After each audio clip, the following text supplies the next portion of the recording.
পশ্চিমবঙ্গের সবচেয়ে যেটা আজকের আলোচিত এবং চর্চিত বিষয় সেটা কিন্তু শিক্ষা দুর্নীতির দায়ে দেশের শীর্ষ আদালতের নির্দেশে আজকে পশ্চিমবঙ্গের 25,753 জনের মধ্যে 25,752 জনের চাকরি বাতিলের নির্দেশ দিল দেশের শীর্ষ আদালত সুপ্রিম কোর্ট।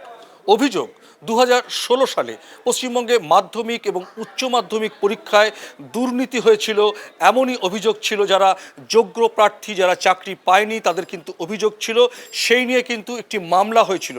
সেই মামলার পরিপ্রেক্ষিতে কিন্তু সিবিআই তদন্ত হয় এবং সেই মামলার পরিপ্রেক্ষিতে তদন্তের গতি প্রকৃতি যেরমভাবে এগোচ্ছিল, শেষ পর্যন্ত 2024-এর আগস্ট মাসে গিয়ে কলকাতা হাইকোর্ট কিন্তু এই চাকরি বাতিলের সম্পূর্ণ নির্দেশ দিয়েছিল।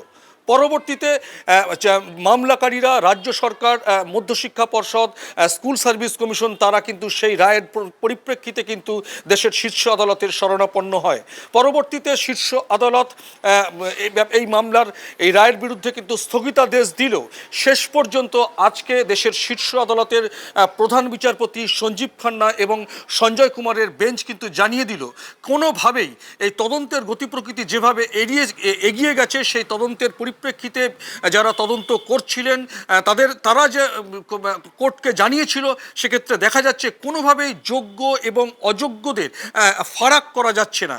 ইতিমধ্যেই যাদেরকে যোগ্য এবং অযোগ্য হিসেবে যারা অবৈধভাবে যারা চাকরি পেয়েছে, তাদের যে কজনকে চিহ্নিত করা গেছে, তাদেরকে বাদ দিয়েও যারা যোগ্য এবং যাদেরকে অযোগ্য বলে চিহ্নিত করা যাচ্ছে না, তাদেরকেও কিন্তু চাকরি কিন্তু শেষ পর্যন্ত বাতিল হয়ে গেল।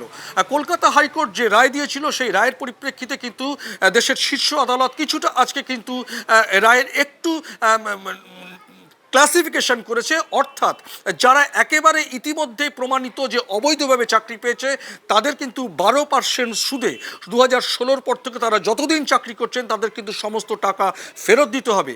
এবং যারা অযোগ্য এবং যোগ্য, যাদের এখনও নির্ধারণ করা যাচ্ছে না, তাদের আগামী 3 মাসের মধ্যে রাজ্য সরকারকে নির্দেশ দিয়েছে তাদেরকে নতুন করে চাকরি পরীক্ষায় ব্যবস্থা করে দিতে হবে এবং তারা কিন্তু বয়সের একটা ছাড় পাবেন, যেহেতু তাদের অনেক দিন চাকরি হয়ে গেছে, প্রায় প্রত্যেকের 7 থেকে 8 বছর চাকরি হয়ে গেছে।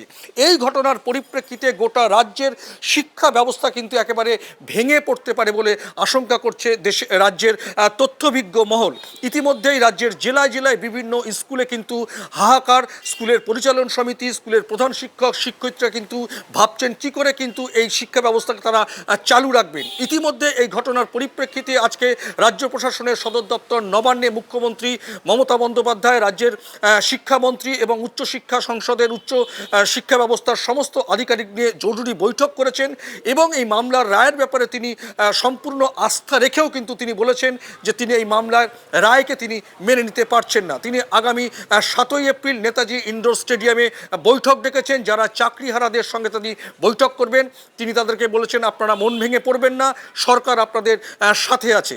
এখন দেখার পরিস্থিতি কোন দিকে যায়। এই ঘটনার পরিপ্রেক্ষিতে কিন্তু ইতিমধ্যেই রাজনৈতিক চাপানোতর শুরু হয়েছে।